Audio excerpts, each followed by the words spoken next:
ఈరోజు అరుణజ్యోతి నగర్లోన 9-8 వార్డులోన కూటమి అభ్యర్థి పార్థసారథి ఈరోజు మీటింగ్ పెట్టడం జరిగింది.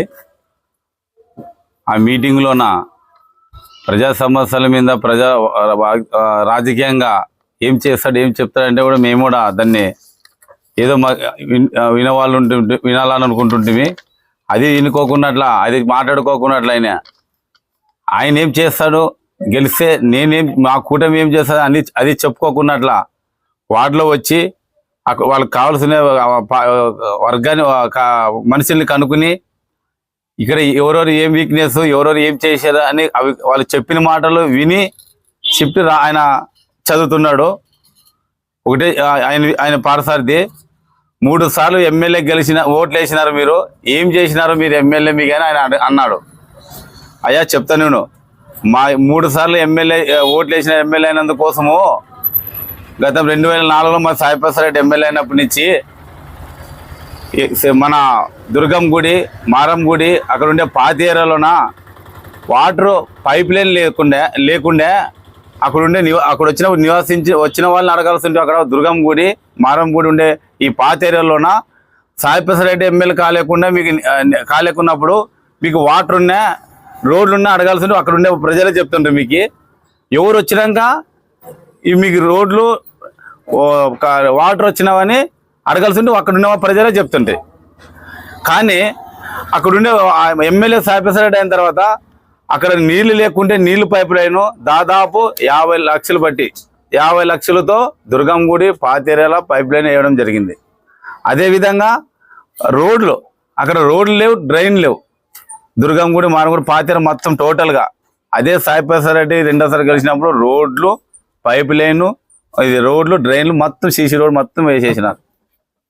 అది సాయిప్రసాద్ రెడ్డికి ఓట్లు వేసినందుకోసము ఏం చేసినాడంటే ఈరోజు ఈ పని చేసినాడయా మా ఎమ్మెల్యే సాయిప్రసాద్ రెడ్డి. తర్వాత అదే 3వ సారి ఎమ్మెల్యే అయితే అరుణజ్యోతి శ్రీరామ్ నగర్లోన రోడ్లు లేవు, డ్రైన్లు లేవు, వాటర్ పైప్ లైన్లు. ఇక్కడుండే కాలనీలోన మీ కూటమి ఉన్నప్పుడు ఇంతకుముందు ఉన్న ఎమ్మెల్యేలు ప్రభుత్వం ఉన్నప్పుడు ఏం పని చేసేదా, ఏ రోడ్లు ఏ సీసీ రోడ్లు వేసేదా ఒక్కసారి అదే ఎక్కడొచ్చినా అదే మీటింగ్ దగ్గర రా, నేను వస్తా, నీవు రా, మీరు ఎవరు వస్తా, చర్చకి సిద్ధం. మా ఎమ్మెల్యే 3 సార్లు ఏం చేసినాడో మా అభివృద్ధి ఏమనేది మేము ప్రజలు ఈరోజు వచ్చిన వాళ్ళ మీటింగ్ దగ్గర ఎవరు పిలిపించిన వాళ్ళ దగ్గరికే మేము సిద్ధం. మీ ప్రభుత్వంలో మీరు ఏం చేశారనేది మీరు చెప్పారు, మీరు సిద్ధంగా ఉంటారంటే చెప్పండి, మేము వస్తాం రెడీ. అదొకటి.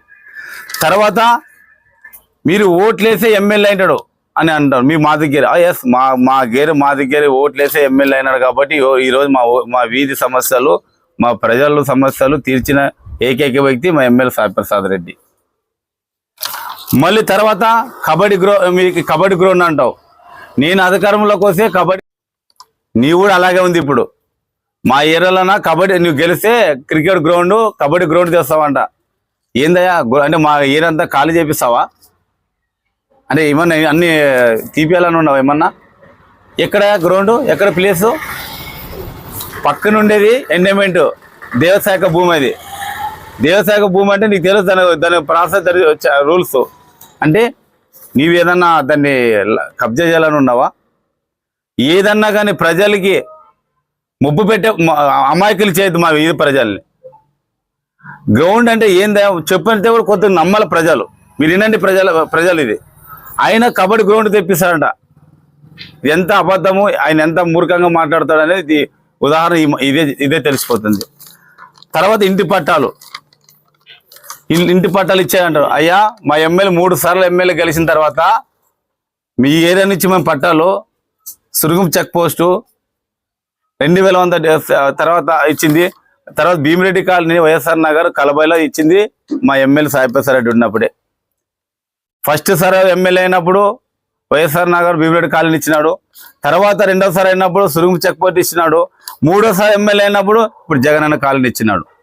మా ఏరియాకు పట్టలు ఇచ్చిన చరిత్ర, ఏదైనా స్థలం ఇచ్చినారో ఒక పట్ట ఇచ్చిందంటే ఒక ఎమ్మెల్యే సాయిప్రసాద్ రెడ్డి. మీ కూటమిలో ఎవరైనా ఇచ్చినారంటే మీరు ఒకసారి చెప్పండి. మీ కూటమిలో ఏమి ఇచ్చినారు తెలుసా? పట్టలు పోయిన ఎన్నమెంట్ స్థలంలోన వాళ్ళు వేసుకుంటే అవట్ల పట్టాలు ఇచ్చినారు. ఇది ఎక్కడన్నా ఎన్నమెంట్ స్థలం పట్ట ఎవరైనా ఇవ్వగలరా? ఇది మీరు చేసేవాళ్ళ పని. తర్వాత 4 రోజులకు ఒకసారి నీళ్ళు వాటర్స్. అవును, ఇప్పుడు సమ్మరు వర్షాకాలం కాదు, 4 రోజులు వాటర్ వస్తుంది. వర్షాకాలంలో 2 రోజులకు ఒకసారి వస్తాయి, రోజుకి వస్తాయి. నువ్వు సమ్మర్లో ఉంటే నీకు తెలుసు ఎన్ని రోజులకు వస్తుంది నీట్ అని. ఇప్పుడు ఎలక్షన్కి వచ్చినావు, సీజన్కి వచ్చినావు, ఇది సీజన్ ఉన్నట్లా. మరి ఎలక్షన్ వచ్చినా మరి చూసుకుంటా వెళ్ళిపోతావు.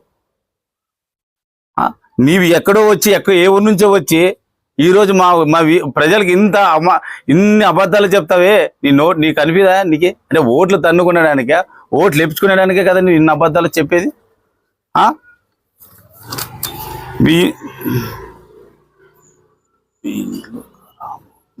ఇంకోటి, మీ ఇంట్లో నీళ్ళు వాటర్ తాగినాడా అని అడుగుతున్నావు. అయ్యా, వాటర్ తాగాలి. వాటర్ దోపుకున్నప్పుడు తాగుతారా ఎవరైనా? వాటర్ తాగాలనుకుంటే దాహం వచ్చినా వాటర్ తాగుతారు, ఏ ఇంట్లోనే తాగుతారు, తప్పేముంది?